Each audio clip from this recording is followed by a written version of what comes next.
with you on Enlightened World Network. And I'm so delighted to be here with you today. Our topic today is pause, to just take a minute to connect and reflect and maybe redirect in our lives. So we get to talk about the value of that. But before we get started, let's just take a couple minutes to get settled in and present. So let's take a deep breath in through your nose and hold it. And let's imagine sparkling, clean, crisp oxygen just flowing into your lungs and into your bloodstream, nourishing all your cells, all your organs, and bringing vital life force and health. And as you exhale, exhale any tension, any stress. And now let's take another deep breath in through your nose and hold it.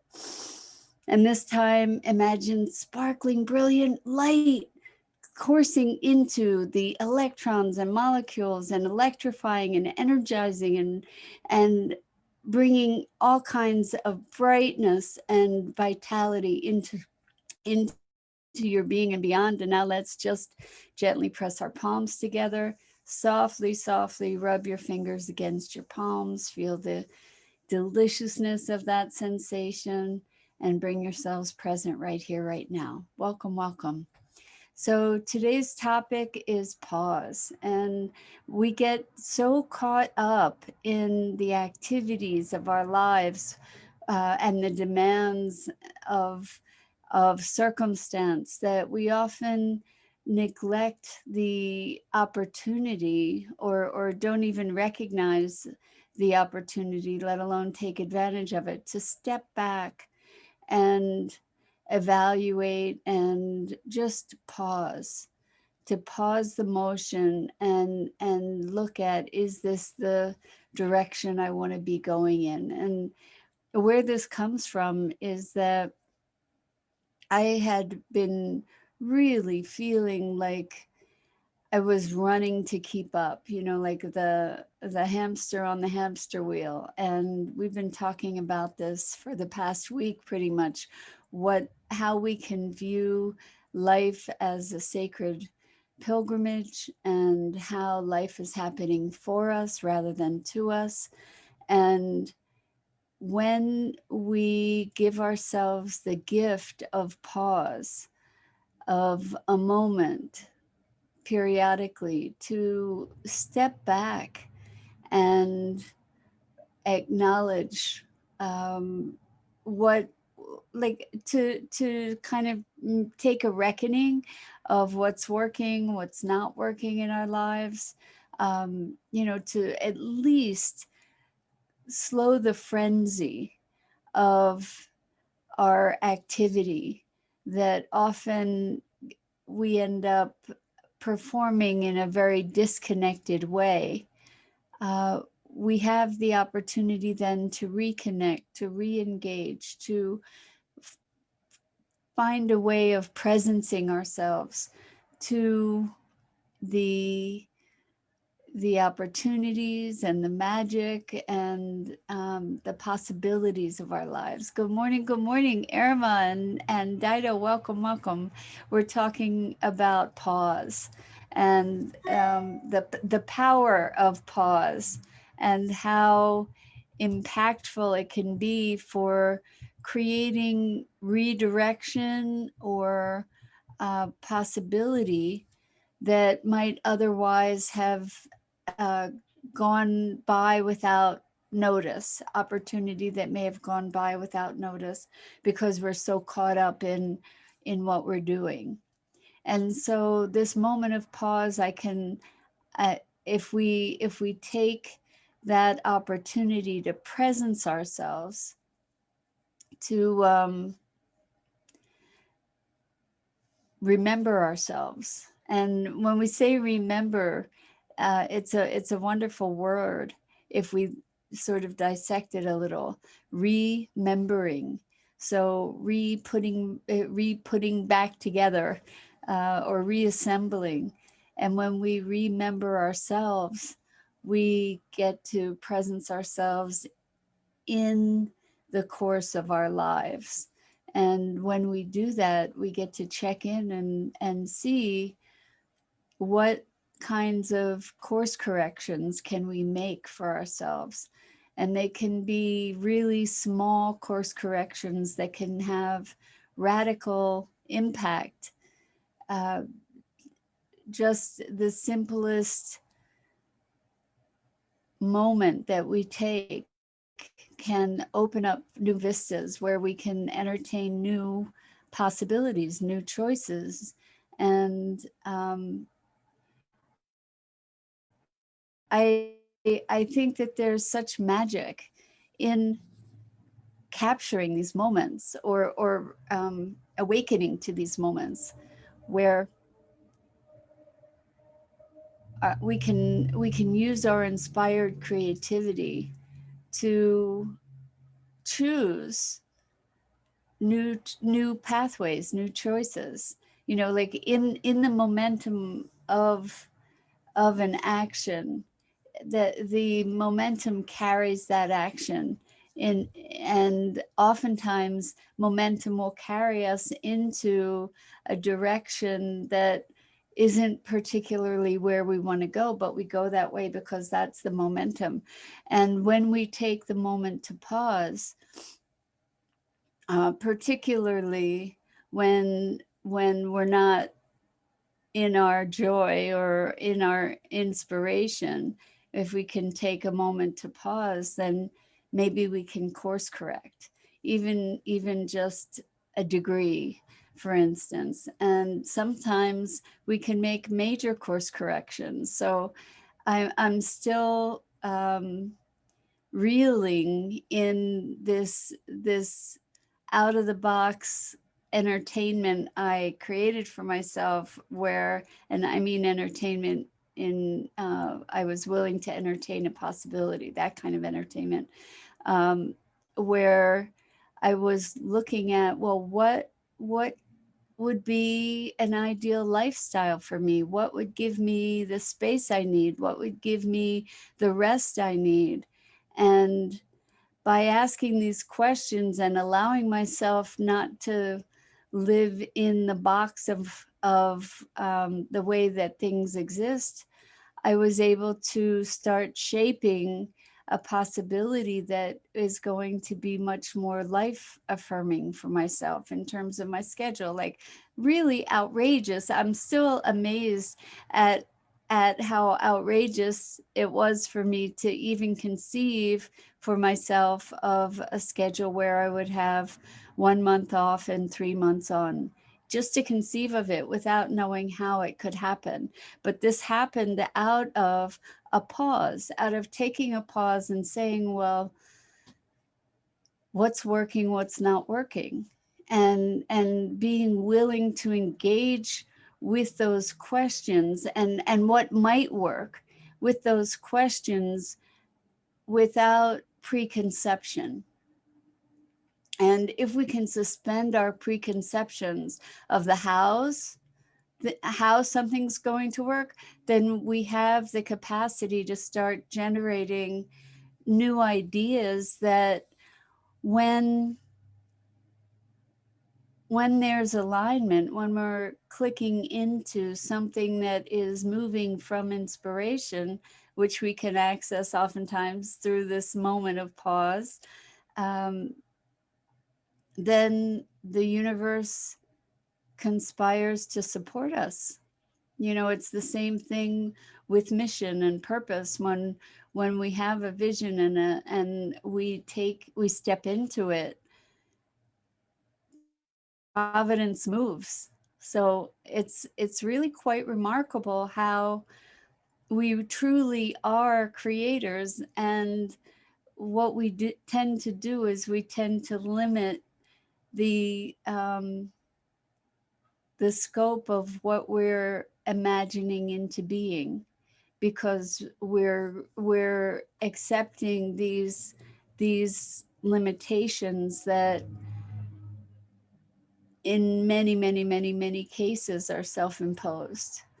And um, perhaps, so I'm thinking of this wonderful story about this incredible girl. I don't know, and her amazing family. I don't know what her name is or what their name is. And she had no legs. And I believe she was abandoned as an infant um, by her parents, and she was adopted by this family who raised her with no limits. And this woman became a gymnast with no legs. She became a super performing gymnast, competition gymnast. And it just, that story, I saw videos of her. It was remarkable, remarkable. And she is completely 100% unstoppable. And most of us would, in reflecting on such a situation, would never imagine the capacity that this human being had, and that was nurtured by her family, that had a vision for her as whole and complete and miraculous. And I when I think about the limitations that I place on myself, um, I'm really appalled in remembering the story of this remarkable, remarkable young woman and her family. And her family brought her into a situation where was she was enculturated to no limitations, whereas so many of us are enculturated to limitation after limitation. And the point of this is to really recognize the power of our beliefs and our ability to think outside the boxes, whether they were initially self imposed or whether we just adopted them consciously or otherwise. When we allow ourselves to imagine outside those boxes, miracles are possible, miracle after miracle after miracle. And I find it so inspiring and expansive to be thinking about these things from the place of pause. And ideally, if we're going to utilize this pause idea to its greatest capacity, what we what we want to, or what we are best utilizing that pause for, is a place of presence and connection inside to the highest vision that isn't bounded by external circumstance. I mean, if you most people, I believe, would have seen this child and felt pity and treated her as a cripple, and instead she has become a beacon and a peak performer. And it's I'm kind of awed that such a thing is possible, and to be able to witness that by watching the videos and such, to be able to witness this human being who accepted no limits.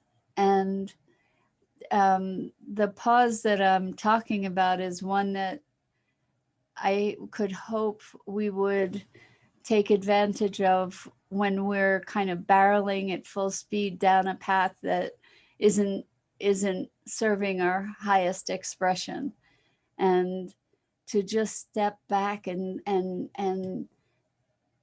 stop the momentum of it, and then reevaluate as to whether to re-engage or to redirect. Because we all have that capacity, even though it doesn't seem like it. In any moment, we can create radical transformative change in any given moment. We live in life as if it's linear, as if it's progressive, one step in front of the other. And the truth is, it's not necessarily like that. It's not always going in this linear fashion. There are disruptive moments, and we've experienced them through tragedy, most frequently the disruptive moments, but we can also experience disruptive moments out of inspiration, or revelation, or enlightenment, or, there are all kinds of consciousness type moments too that are radically transformational, radically disruptive in terms of the momentum. And I'm thinking that we have the capacity to engineer some of these moments by taking a pause. Good morning, Maria. Welcome. So glad to have you here. We're really talking about pause as a way to uh, create disruptive change or possibility. And in a moment of pause, what if we were to allow ourselves to imagine beyond the limits of our circumstance, to come up with something that is nonlinear, that is creative, that is stepping outside the throes of our routine and our routine thinking about things. In my situation, as much as I love so much, as much as I love all the things that I'm doing, and the connections that I have in my life, I was feeling somewhat, I was feeling overwhelmed. I was feeling kind of caught in this momentum of something that I I didn't feel freedom within. And that recognition, that pause, that where I allowed myself to step back without it becoming an emergency. I allowed myself to step back and say, wow, I'm really feeling like I need a break. What would that look like? And how can I create my my life where I receive the necessary break that I am looking for? And I've tried to do that by modifying my day-to-day schedule, and that wasn't as effective. I mean, it helped, but it wasn't as effective to be able to give me the space that I really was yearning for. And so that led me to dig a little deeper, to say, well, what would be ideal if I just gave up the idea of how, or could I afford it, or how could I make it work? If I gave up that idea, then what would be if I could make it up any way I wanted? What would it what would it look like? What could it look like? And when we start having those conversations, the conversation in that pause that goes, if I could have it any way I wanted, if I could make it up any way I wanted it to be, what would it look like? And the thing is that so many of us are so entrenched in our patterns that we can't even allow ourselves to entertain the possibility of what would it look like if I could make it up any way I wanted. We're so deeply conditioned to believe that things have to be the way they are. And then if you allow yourself to entertain an outrageous possibility, that possibility can start gaining some momentum of its own, and can become a more expansive opening for you to to generate the impossible, generate the unimaginable, or what was previously imagined to be impossible or unimaginable. So there's a sense of vitality and life available to us as we start thinking about, well, what would it be like if I could make it up the way I wanted? And then look at, well, how might that happen? What might be possible? What, you know, the conviction, the clarity around making these leaps of imagination that can then start moving into a leap of faith that is very often corroborated, collaborated with, supported by the universe and circumstances that present themselves. So um, I think that this pause is an important piece of manifesting. And what are we looking to do but create a life that is enriching for ourselves and for others, that is fulfilling, that we have a sense of meaning and purpose, and for me anyway, a deep sense of wonder and awe and magic. And when we allow ourselves to put on our wings, it's amazing how high we can fly. And maybe the first step in that direction is this gift of pause, the gift of giving ourselves the time and the grace to stand back and say, what would I, how would I make it up if I could make it up the way that I dream of? And what would be different? And, you know, this movement toward the life of our dreams is an most often is an incremental journey. Because what if I stepped out of the life that I live in right now and stepped immediately into the life of my dreams? I might be able to acclimate immediately and just embrace it and be ecstatic.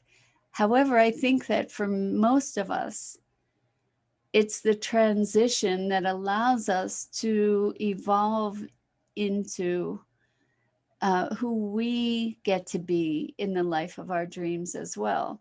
So if our thoughts and dreams manifested instantaneously, we might be in for really a rude awakening, because we might not be in a place to fully receive it. I don't know about you, but I noticed that in my journey, moving into giving myself permission to have the life of my dreams, my vision has evolved over time.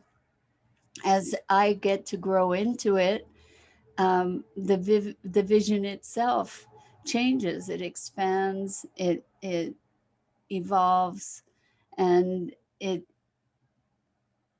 matures.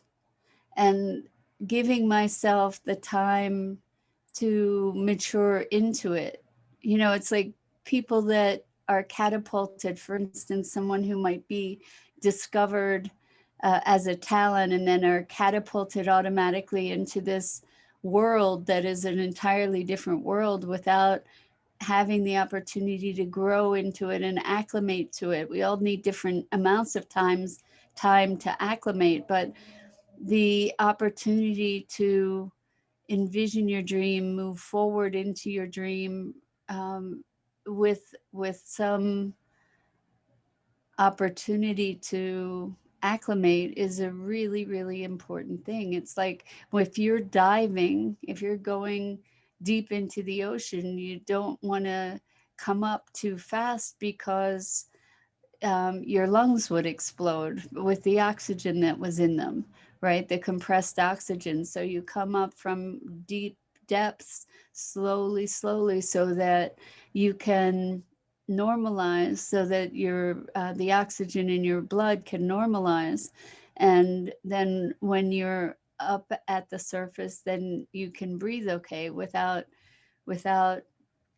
getting the bends, so to speak. And I think that this happens with change in our lives. If it happened in a very rapid way, it can be cataclysmic. It can be more disruptive than positive potentially. And I'm not saying slow the roll. I'm just saying that we all have different speeds at which we process things and move into these phases of our lives, and move into the expression of our dreams. So it's okay if you don't have if you have a dream and you're in pause and you're thinking, well, what would it look like if I could create it any way I want? Then we get to be more vividly imagining and experiencing that vision, and then move forward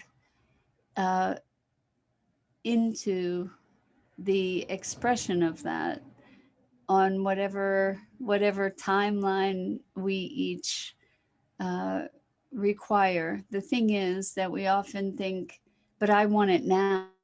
I want it all. I want it now. And um, I think that there's grace in the fact that we don't necessarily get it all here all at once.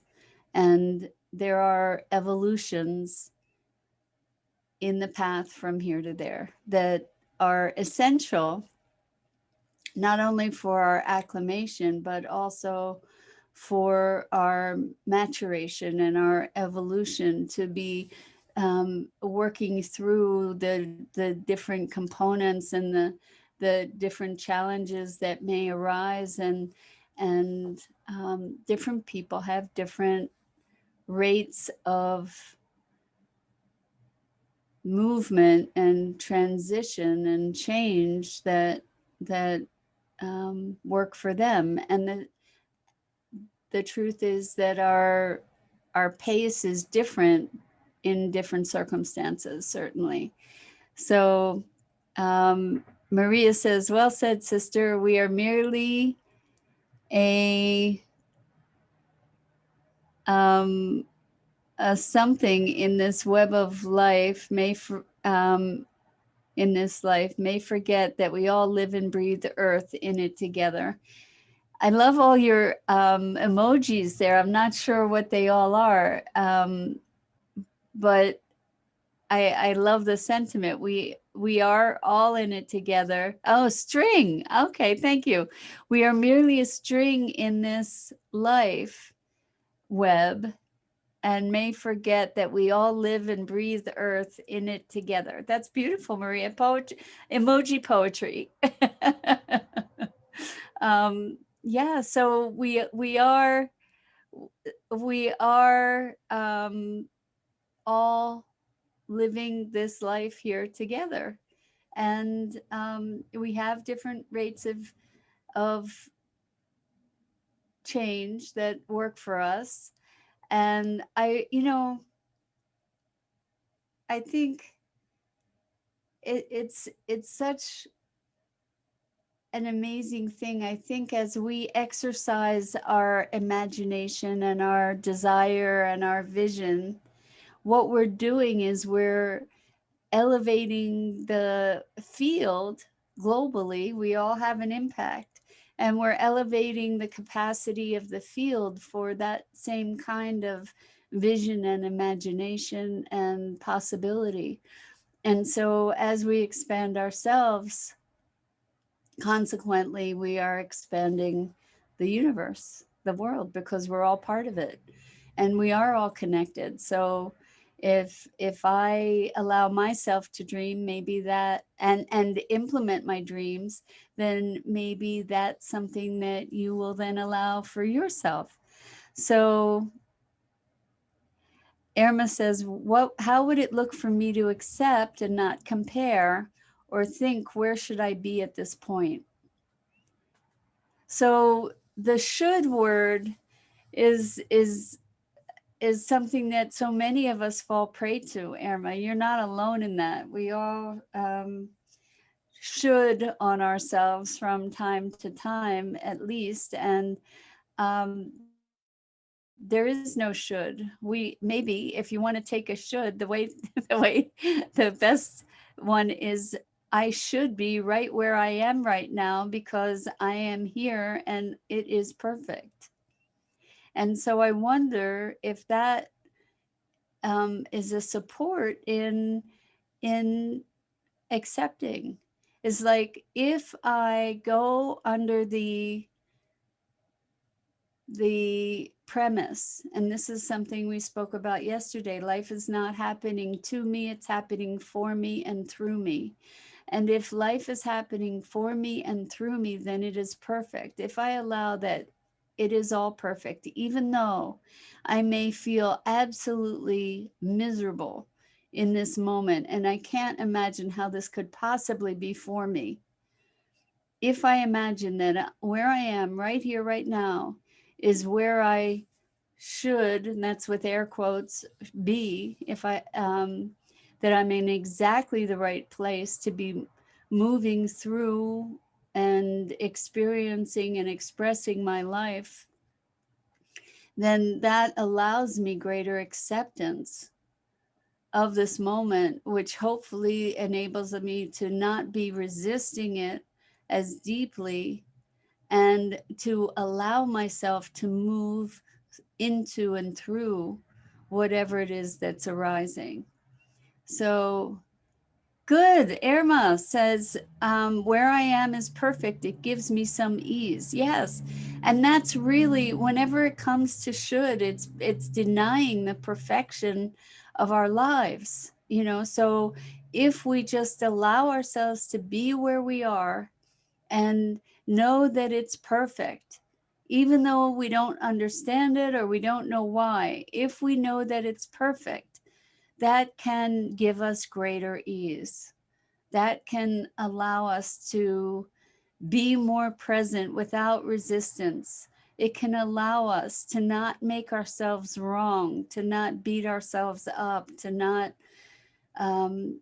do violence to ourselves the way that we so often do by saying, well, that person and that person and that person, well, they're in their perfect life and we're in our perfect life, and we all have our different purposes and our own different paths. And really, I can say that through the many years when I was going through deep emotional distress, i really I really had no clue why it was perfect or how it was perfect. And there were moments when I was able to know that it was, and that helped me get through.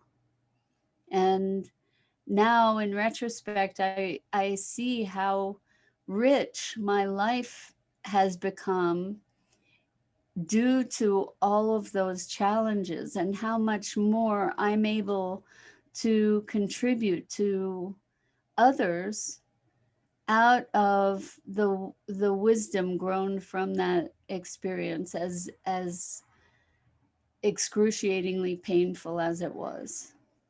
And just having come through it, is enrichment in and of itself. So yes, this moment where I am is perfect, even though I may not understand it. And if we stand in that place,